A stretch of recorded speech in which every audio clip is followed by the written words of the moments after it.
మెదక్ జిల్లా మనోహరాబాద్ మండలం చెట్ల గౌరారం గ్రామంలో బాబాసాహెబ్ అంబేద్కర్ జయంతి సందర్భంగా విగ్రహానికి పూలమాలలు వేసి ఘనంగా నివాళులర్పించారు. గ్రామస్తులు అన్నదాన కార్యక్రమం చేశారు.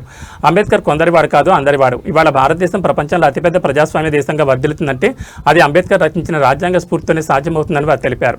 ఈ కార్యక్రమంలో ఉప సర్పంచ్ రావేలి రవీందర్, తాజా మాజీ సర్పంచ్ నరసింహులు, వార్డు సభ్యులు మన్నే మల్లేష్, షేక్ ఇమ్రాన్, నరేష్ గౌడ్, సత్యనారాయణ, నరసింహులు, మహేష్ గ్రామస్తులు పాల్గొన్నారు. జై భీమ్, జై భీమ్, జై భీమ్, జై భీమ్, జై అంబేద్కర్, జై అంబేద్కర్, జై అంబేద్కర్, జై అంబేద్కర్, జై అంబేద్కర్, జై భీమ్, జై భీమ్, జై భీమ్, జై భీమ్, జై భీమ్, జై భీమ్, జై అంబేద్కర్, జై అంబేద్కర్, జై అంబేద్కర్, జై అంబేద్కర్.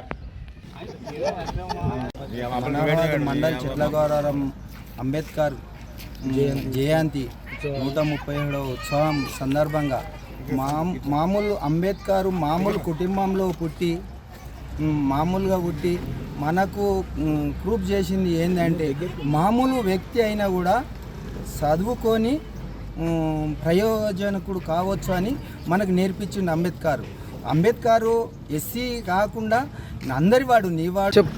చెప్పాలా?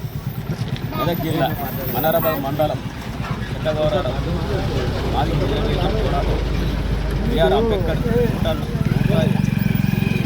137వ జయంతి సందర్భంగా ఏమనగా మనకు స్వాతంత్రం ఎన్నికలు మాది రిజర్వేషన్ పోరాటం అధ్యక్షుడిగా వహించిన మాకు ఎస్సీలు అని మాదిగలు అని వాళ్ళ ఎలాంటి పోరాటం ఒత్తిడి ఉంది.